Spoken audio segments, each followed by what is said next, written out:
Hey everyone, this is Conrad from TheGamersHeap.com, and you're watching my little walkthrough through PAX East 2011 in Boston.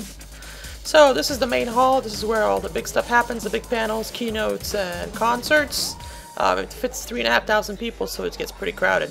Of course, PAX wouldn't be packed with a couple of hot chicks or booth babes. Fortunately, I didn't get too many, just these two and this one. She's not that hot, but she makes it up with the costume, which was pretty cool. So this is me in the bus, making my way to the convention center, doing my MySpace pose.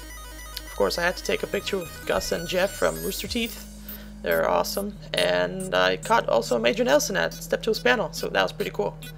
I also saw Adam Sessler from G4, but he was too busy to take a picture with.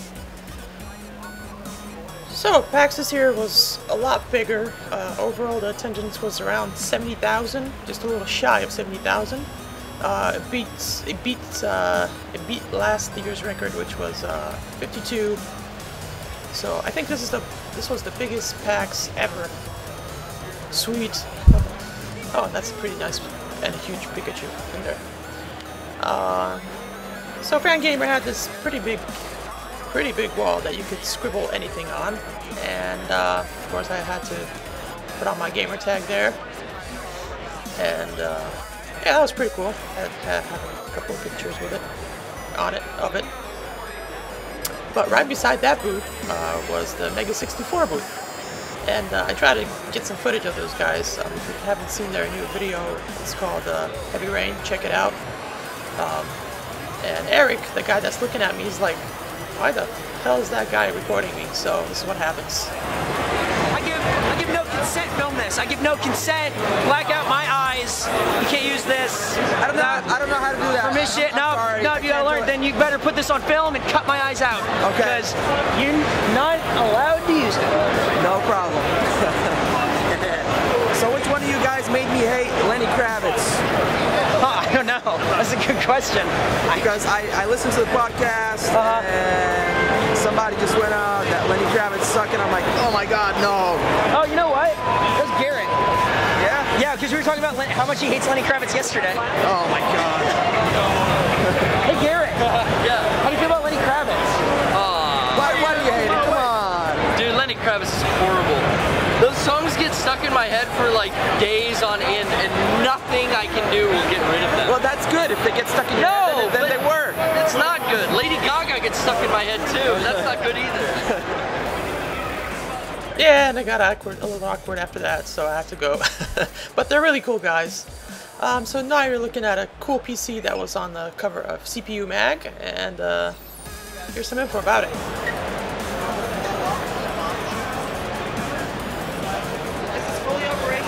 Yep. Driven by the remote, fully RC. The P90 shoots 200 rounds a minute. Airsoft.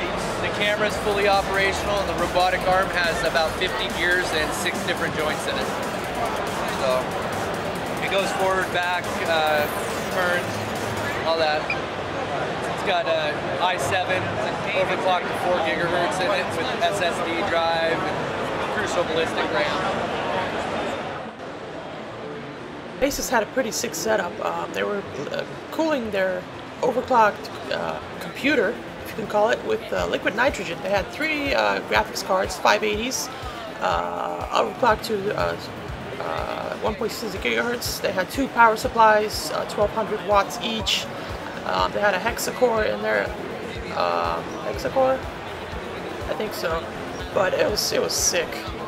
So I'm here at the NVIDIA booth, and I see some pretty cool setups. You got multi-monitor setups with 3D support, and I was just wondering, how does 3 monitors impact the performance on, say, one graphics card, if you're running one graphics card? So this way there is no performance impact at all.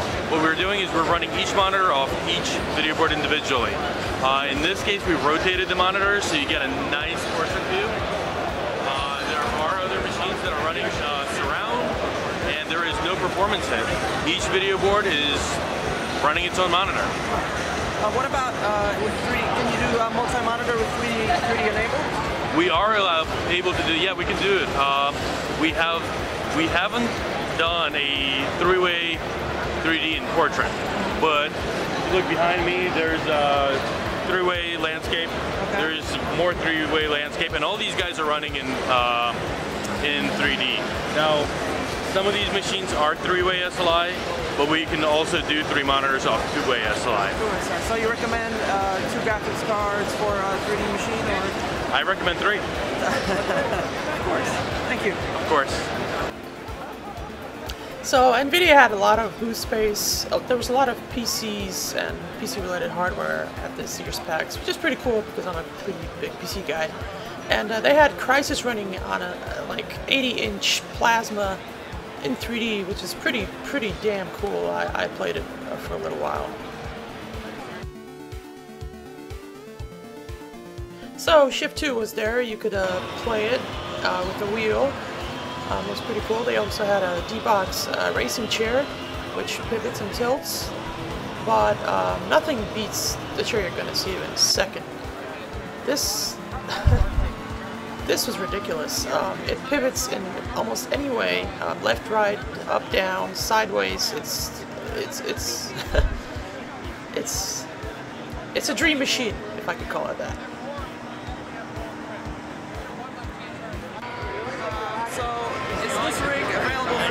Yes, it is. How much is it? This particular setup, don't quote me on this, but it's going to be in about $30,000 range. Yeah. The game obviously has to support it, right? Yeah, they have direct hooks into iRacing, which gives you a whole bunch of different opportunities to race different vehicles on it. It's pretty cool.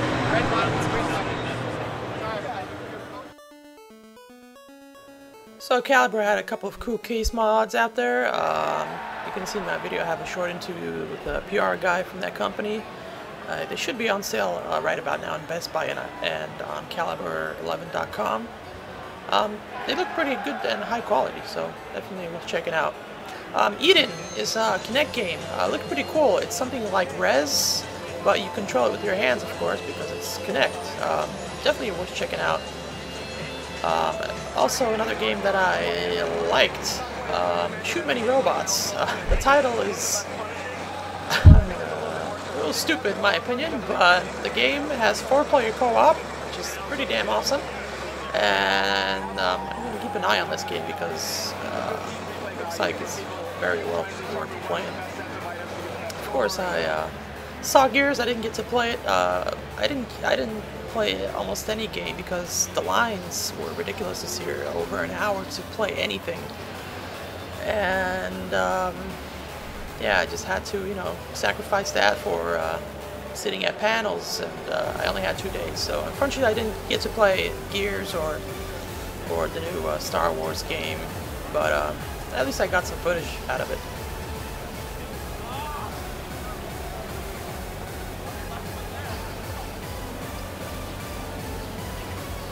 So this is the main hall in its whole glory. There were 3 spaces like this to the right. So it was this convention hall compared to last year's convention hall was humongous. Microsoft had a really big booth. NVIDIA had a humongous booth. This is the second part of the convention hall where it was mostly board games, the D&D games, and Warhammer. Of course, we had to have a couple of pics of cosplayers, Plants vs. Zombies. I don't know who this guy is. Maybe you can fill me in. And we should have, of course, Mass Effect. These costumes were pretty badass.